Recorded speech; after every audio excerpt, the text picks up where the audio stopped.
Welcome, everyone. If you're sitting in the C-suite right now, I need you to lean in because today's explainer is an absolutely crucial high-level briefing.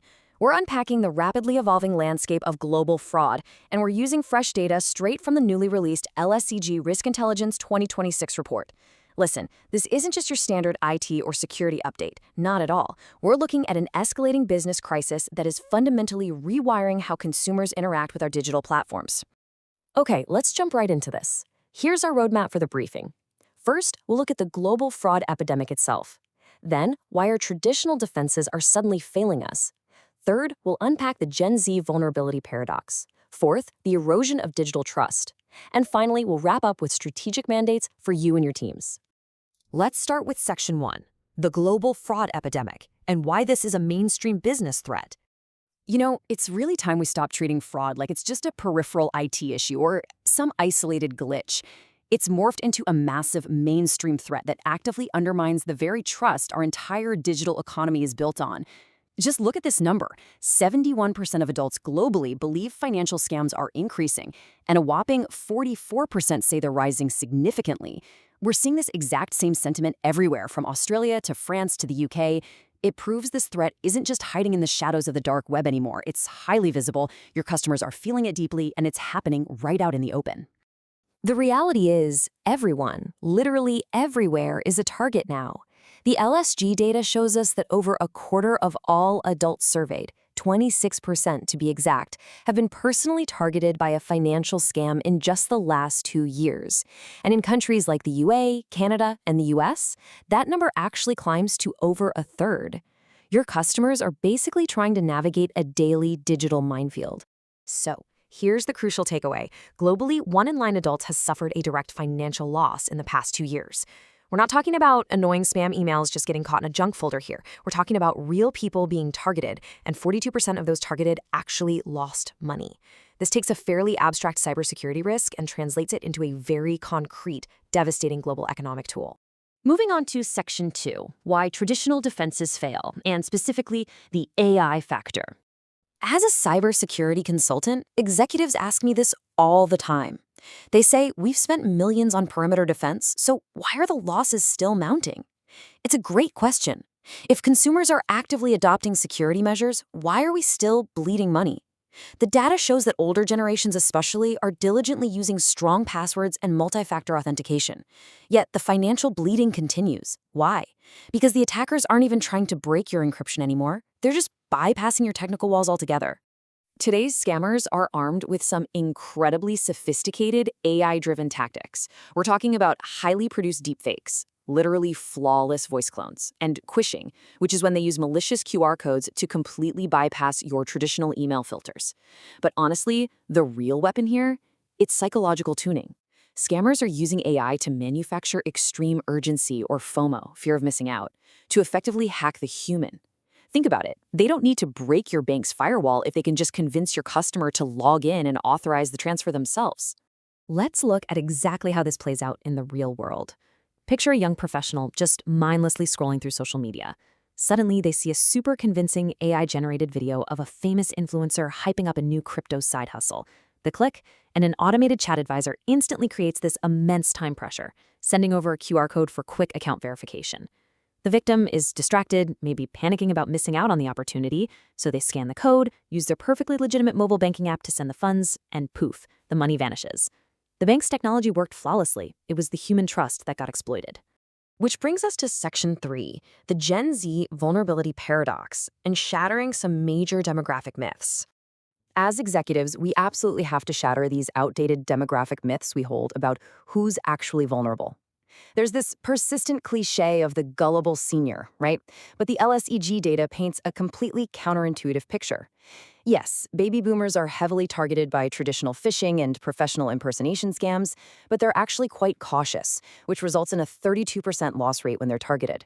Now, contrast that with Gen Z. These are tech-savvy digital natives, but because they're basically always online, their exposure is just massive. And when Gen Z gets targeted, they suffer a staggering 49% loss rate.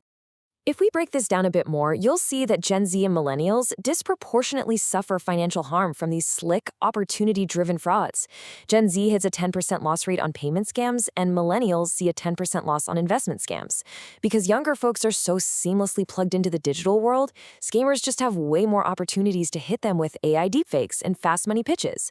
Meanwhile, boomers generally have lower digital exposure and a naturally higher baseline of skepticism toward new channels, so they spot the red flags a lot sooner, which keeps their loss rates much lower. All right, moving into Section 4, the erosion of digital trust and the very real cost to your bottom line. Let's shift gears and talk about what this emotional trauma actually costs your business, because it's a direct threat to the bottom line for financial institutions and tech platforms alike. Get a load of this statistic. 97% of adults admit their behavior changed after being scammed. Over half report feeling intense anger or frustration, and a third feel deep embarrassment or shame. And look, when your customers feel ashamed and helpless while using your platform, they don't just brush it off. They fundamentally change how they interact with your services. Just look at how stark this behavioral retreat is. After experiencing a scam, 46% of victims become extremely cautious with online payments. 41% suddenly hesitate to share their financial details, and 37% actively avoid certain types of transactions or channels altogether. Think about that. The digital infrastructure you've spent millions, maybe billions building to create frictionless customer experiences, it's being abandoned. Why? Because your customers simply do not trust their own judgment or your ecosystem anymore.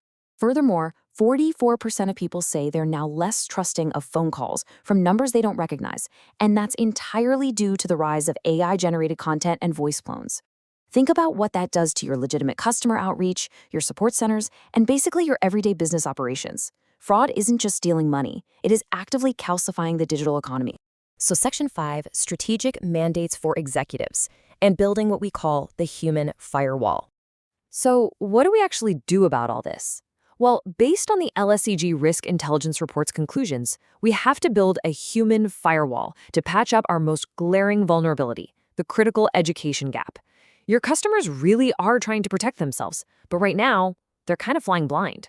Only 13% of people say they fully understand what protections or reimbursements they're entitled to if they get scammed. 58% of those who actually lost money felt poorly educated about the risks beforehand. And shockingly, 28% are completely unaware of any protections at all. When the worst happens, your customers are left feeling entirely helpless.